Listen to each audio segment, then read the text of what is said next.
Hey guys, Dynamite 647 here, and in this video we will take a look at installing / upgrading your rear view mirror.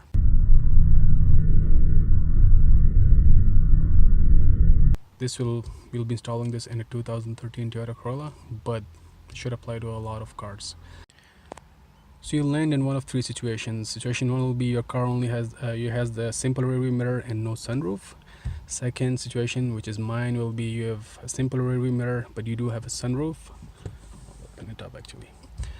And then a third option will be you already have one of these auto dimming mirrors but you want additional features added to it, like home link or compass, temperature sensor, etc. So you will upgrade it. If you are in one of the third options, we already have one of these mirrors and you just want to upgrade to have additional features, then it will be very simple. On the back of the mirror you have the model number and all that stuff. As you can see here, a lot of these are made by Gentex, so a lot of the import cars use that, and you can just order the mirror and it will be a simple replacement. If you're in my situation, then you'll have to besides installing the mirror, you have to wire it up and all that stuff. If you're in the third situation where you don't have a sunroof, you just have regular dome lights at the top and you're replacing your mirror, you'll have to then find the right wiring source somewhere down here in your car or any other place to wire it. So let's get started. So this is what my OEM mirror looks like, and the first thing I did is before purchasing I made sure that it would go here on the fixed plate here that supports the mirror. This is very important. If you do not get the right mirror arm, then you'll have to remove the silver holder here. I'll show you that in a second, and install that as well. So it's much easier to get the mirror that will fit directly on top of the existing support. It uses a torque style screw. It's at 7. That's what you're using. So I went ahead online, I compared the mirrors, found the right mirror, which is this one, the Gentex one. It comes with auto dimming, home link, and a compass. Now first thing you'll do is remove this mirror.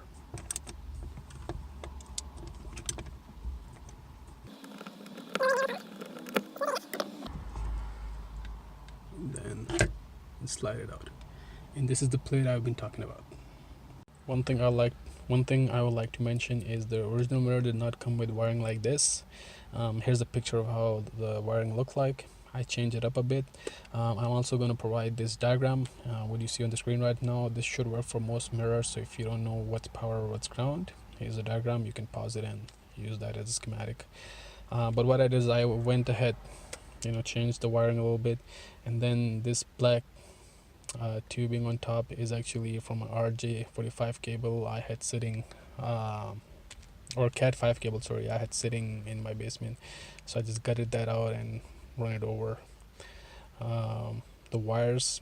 The reason why I did that is I think it looks a bit more OEM. You could also buy one of those trays here that covers the wiring. I didn't want to spend extra money, so in case you're wondering, this mirror is about 35 bucks on eBay. I got it as from a junkyard. In case some of you are wondering, this is what Toyota uses.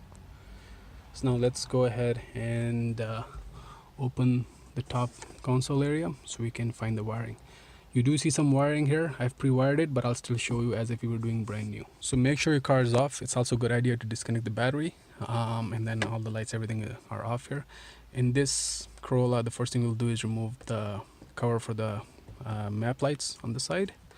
So they're just attached by a bunch of clips here. Like that. There we go. It comes right off. So these are the different clip points. Just make sure you do it nice and slow so you don't break it. If you want, you can leave these lights on, because when we remove the panel, everything will come in one piece, even the glass piece here. So now let's go ahead and remove the other side.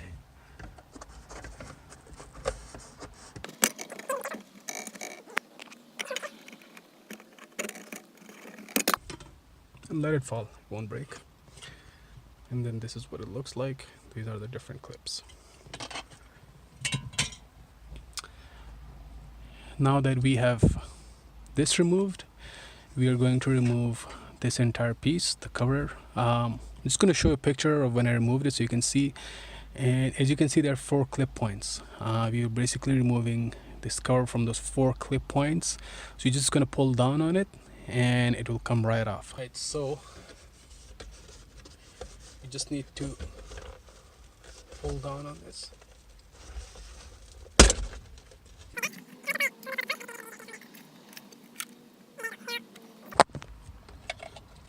Just make sure you disconnect this wire.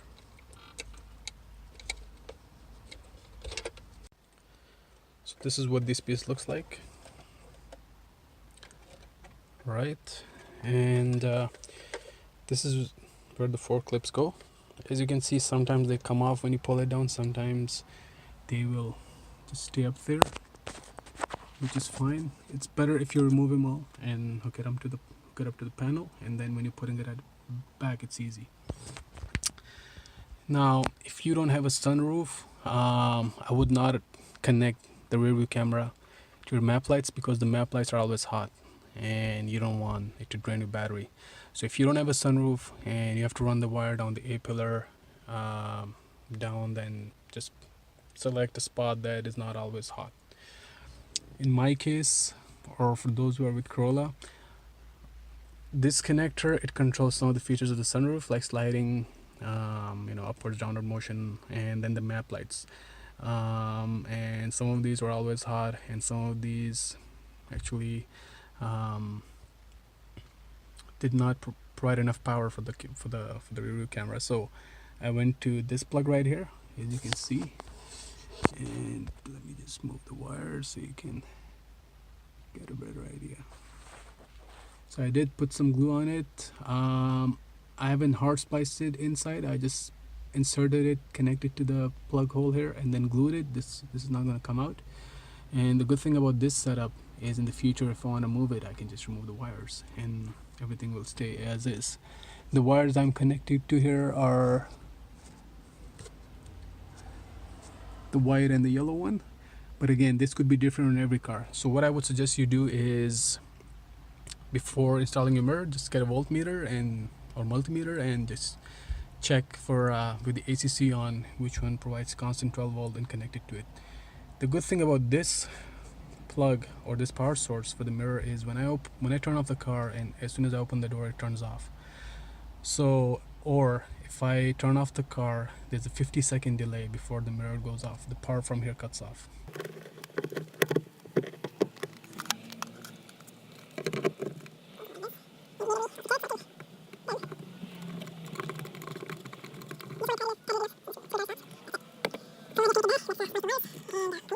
Everything is wired and we're good to go.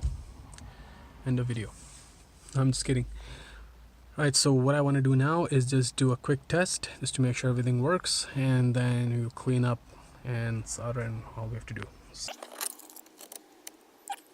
By the way, if you want to test how the auto dimming functionality of a mirror, you can always put your finger on the back of the sensor and just shine light on the front sensor, which is right here. Alright, so everything has been spliced together, wired up. I just had a little bit of extra wire, so I called it up here.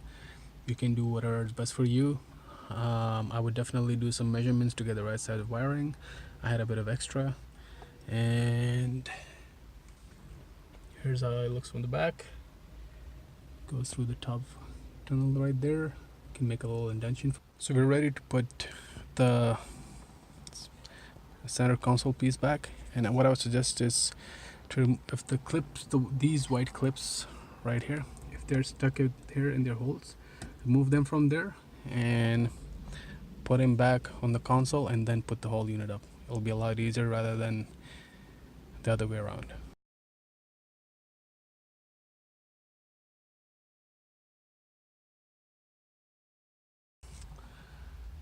You'll see the compass shows C. The reason is it needs to be calibrated. What you want to do is, first you want to set it to the right zone.